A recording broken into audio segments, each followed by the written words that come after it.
Things are only light when it's in opposition to darkness. Things are only funny when it's in opposition to tragedy and drama. Yasmina Reza has figured out how to write about the bourgeoisie. She's a master at making people say outrageous things. It's a play that's going to live or die in the actors. From my character's point of view, I would say that I am the only sane person in this group of people who can actually accomplish anything.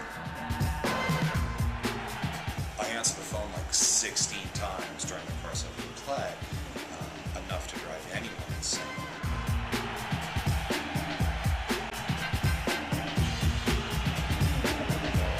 She cares very intently about the world. She's very empathic. She feels other people's pain.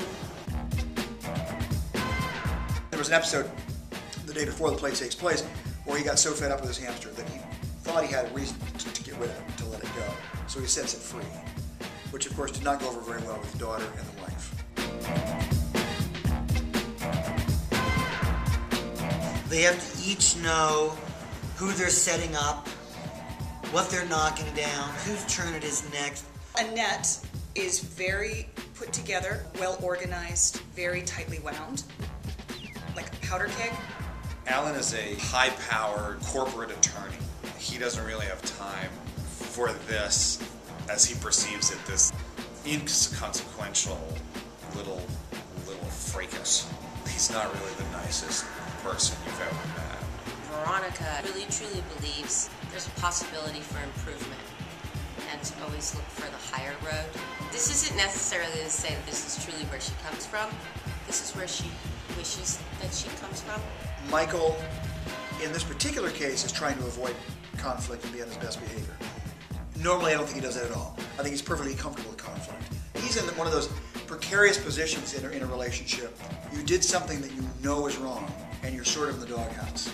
So you sort of have to be on your best behavior even when you don't feel like it. My character is deathly afraid of any rodent, hamster, mouse, the tiniest. And all you have to do is mention, say the word rodent, say rat, hamster, and he's... A comedy of manners, in a sense, of affluent and extremely affluent people who quickly devolve into beasts. The character's point of view and what is actually happening are two very different things. My son has hit their son in the face with a stick and broken two of his teeth. The play begins with the parents getting together and trying to decide what to do about this altercation. But that's not really what the play is about at all. 4 people who all had a really bad day or on the verge of a meltdown. It's what's happening underneath the lines. That stuff that sort of bubbles underneath. The marriage Armageddon in all the forms that it takes.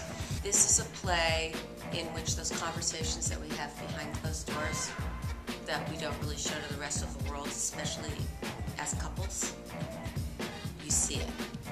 We believe that we have achieved a new level of civilization. All those people who went before us in history were more savage than we are. The veneer of civilization is actually very, very thin. Paper thin.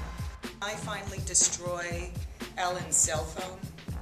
That's, I think, right now my favorite part. The laughter comes from a painful place of identification. There's another challenge with it is watching it, not just cracking up. What's nice about a play like this is there'll probably be numerous favorite moments by the time we're all done.